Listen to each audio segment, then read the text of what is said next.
Hello, this is Miss Moore, and today during chemistry we will be discussing writing and balancing chemical equations. Today's essential question, which remember you need to answer completely in your summary. All right, so today's essential question: what steps are used to balance a chemical equation? Before we move on, make sure you have your periodic tables handy. All right, let's start by defining chemical reactions. A chemical reaction describes a change in composition of a substance, okay? And composition means what it's made up of. So a chemical reaction describes a change in the makeup of a substance. Okay, and the actual definition of a chemical reaction is one or more substances are changed into one or more new substances. So basically, when a chemical reaction occurs, you start with 1, 2, 3, however many things, put them together, and you end up with 1, 2, 3, however many new things. That is a chemical reaction. And how about evidence of a chemical reaction?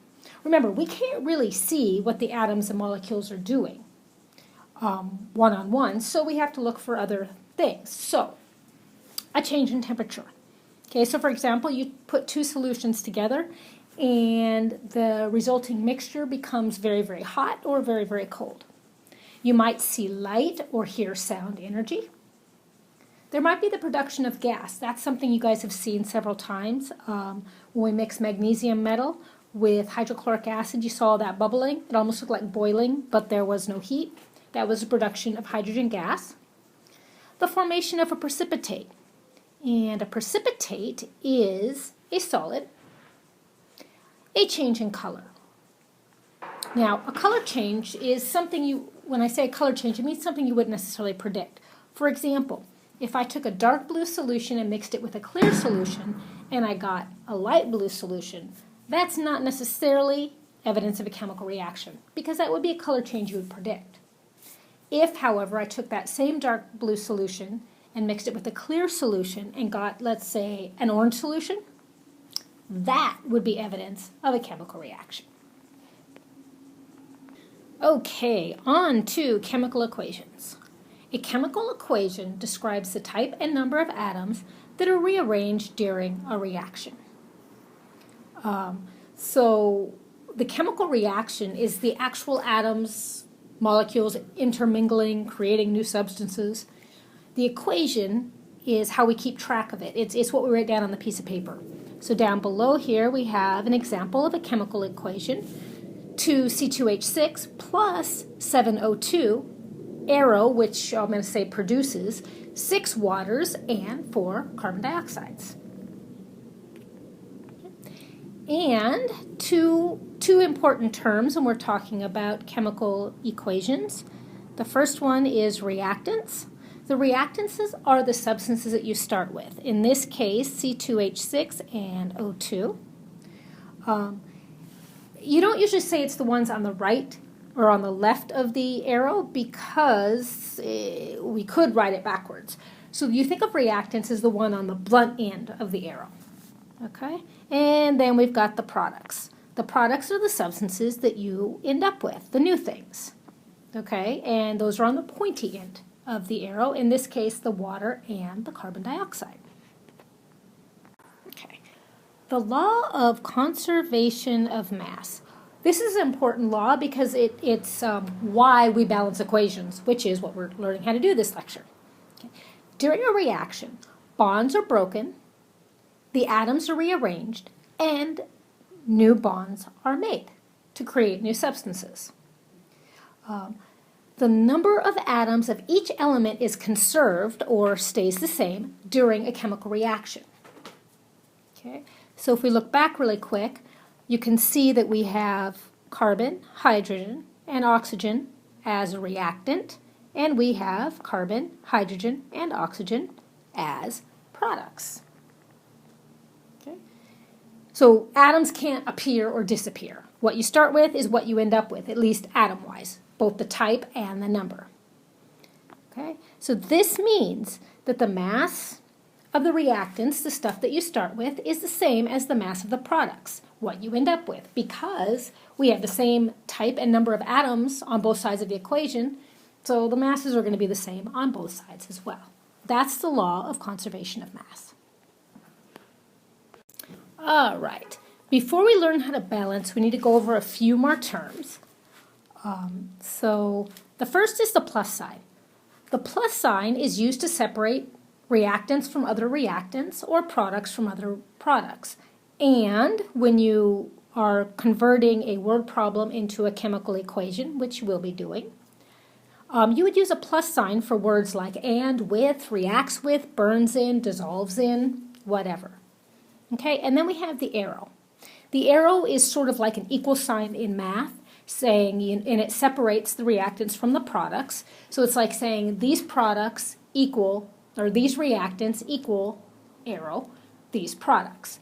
The reason we use an arrow instead of a equal sign is because an equal sign goes either way, right? Bidirectional, where the arrow is showing that we start here and pointing the way towards the products.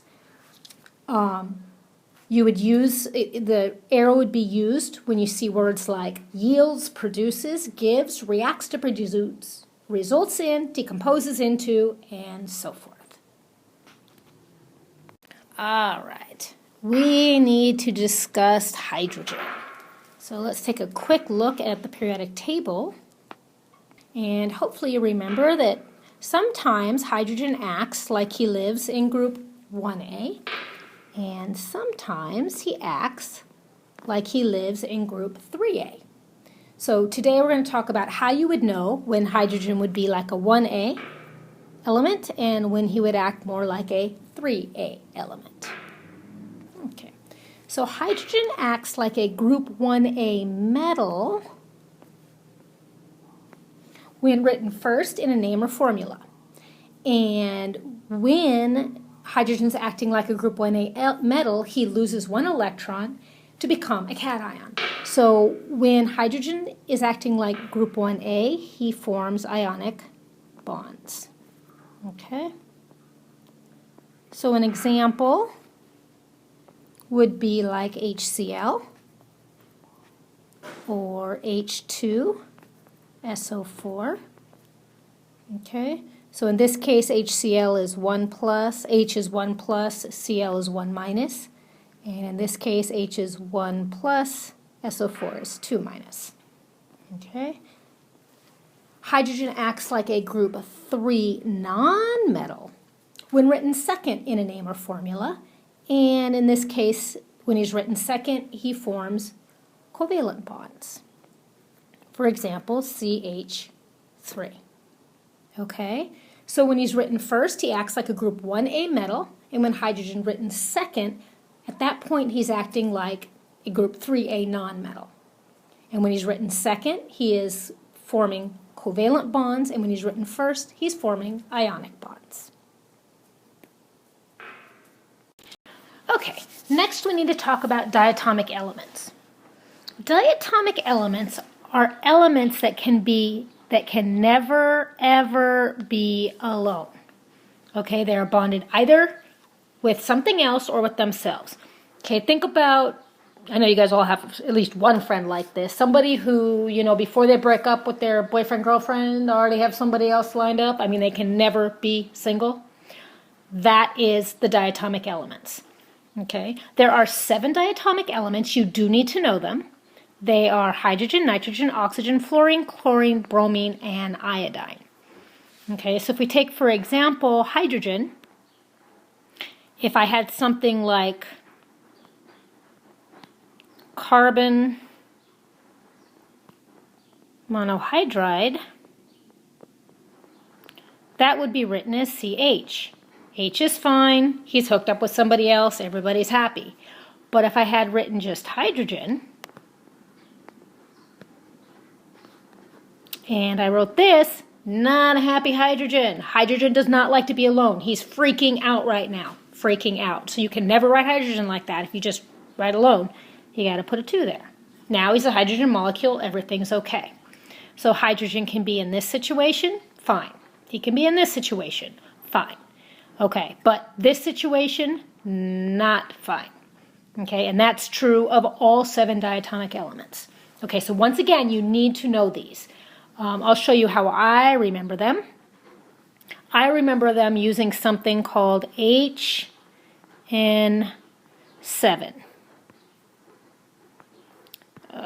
HN7. Okay. And because there's 7 of them, you start and so you start with hydrogen for H, nitrogen, and then 7. And remember, the noble gases don't really do much, so 1, 2, 3, 4, 5, 6, 7. There you go, HN7. Hydrogen, nitrogen, oxygen, fluorine, chlorine, bromine, iodine. So I remember hydrogen, nitrogen looks like a 7, and there are 7 of them, HN7. You don't have to use that trick. You can use any trick you want, but you need to know they're hydrogen, nitrogen, oxygen, fluorine, chlorine, bromine, and iodine from here on out. All right, we are finally ready to start writing and balancing a chemical equation. So when you're writing and balancing chemical equations, you must satisfy the law of conservation of mass, which is that the mass is the same on both sides of an equation, and that's because you have the same number and type of atoms on both sides of the equation, the reactant and the product side. So to do this, you put in coefficients into the chemical equation. A coefficient is a number used in a chemical equation to indicate relative amounts of reactants and products. Coefficients are written in front of a formula and multiply the entire formula. Okay? And when you're using these coefficients, we call this process balancing the equation. When you're done balancing, there are equal numbers of atoms for each element on each side of the equation. And as an aside, and we'll talk about this later, if there are the same polyatomic ions on each side of the equation, you can count the polyatomic ion like a single atom. All right, so let me show you, point out coefficients. So I'm going to rewrite the equation that was at the very beginning of the lecture. We have 2C2H6 plus 7O2 produces, remember the arrow, 6H2O plus 4CO2. The coefficients are the big numbers in front. Okay, and they multiply everything next to it. So if we look at the first one, 2C2H6, what that really means is that we have 2C2H6s. And if we count those up, we have 1, 2, 3, 4. We have 4 carbons. What I could also do is go back to the equation and know that the 2 in front distributes. Right? So multiplies. So 2 times 2 is 4 carbons. 2 times 6 is 12 hydrogens. I could also count them here. 6 plus 6 is 12 hydrogens. Either way. All right, how many oxygens do we have? On the reactant side, we have 7 times 2, we have 14 oxygens. Now, here's the big thing. Do we have that same number of carbons, hydrogen, oxygens on the product side? If we do, we have a balanced equation. So, on the product side, hydrogens, we have 6 times 2, which is 12. 12 hydrogens, just like on the reactant side. Carbons, we have 4 times 1, so we have 4 carbons on the product side, just like the reactant side. Now for the oxygens, we have 6 times 1, so we have 6 oxygens here, but we also have 4 times 2, we have 8 oxygens here. There's a plus sign in between, right? So we add those up, that's 14 oxygens. So we have 4 carbons on both the reactant and product side. We have 12 hydrogens on both the reactant and product side, and we have 14 oxygens on both the reactant and the product side. So this is a balanced equation, and that's how coefficients work. Again, the 2, the 7, the 6, and the 4 are the coefficients. Okay, let's do this. The steps for balancing chemical equations.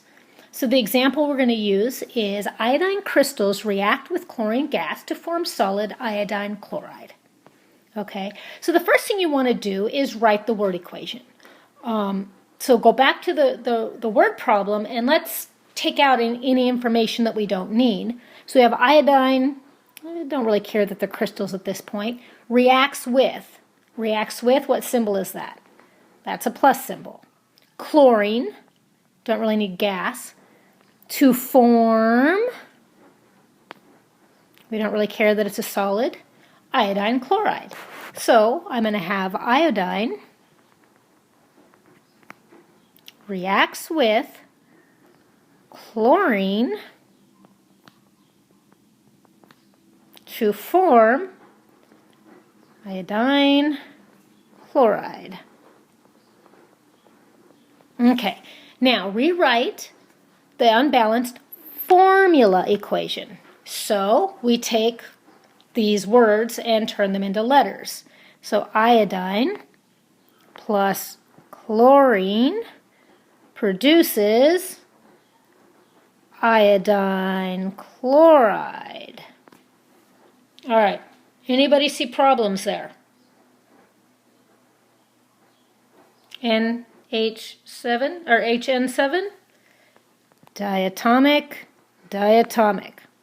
And then I should check this. It's iodine chloride. Those are both covalent, or they're both nonmetals, which makes them covalent compounds, so we don't have to check charges on there. Okay, so far so good. So we have the unbalanced formula equation. Iodine plus chlorine produces iodine chloride. Okay, the next thing you do is count the number of atoms for each element. So let me rewrite this. I had iodine plus chlorine produces iodine chloride. Okay, so make a list of your atoms. I have iodine and I have chlorine. And let's start with the reactant side. I have 2 iodines and 2 chlorines. On the product side, I have 1 of each. Easy enough? Count the number of atoms for each element. Alrighty, now it's time to insert our coefficients. But let's go through a few steps, a few things you need to think about when doing this. So first of all, insert coefficients for atoms 1 element at a time. Some people like to sit back and see if they can figure out the whole problem at once.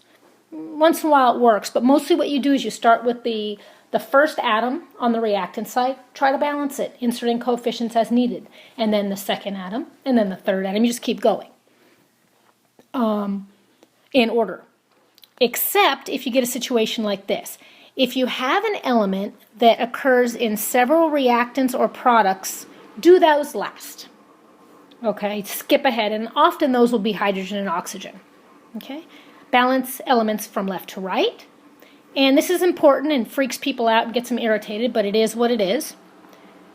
Balancing one element may unbalance others. It's going to happen. It's frustrating, but it happens. And for ionic equations, be sure the charges are neutral.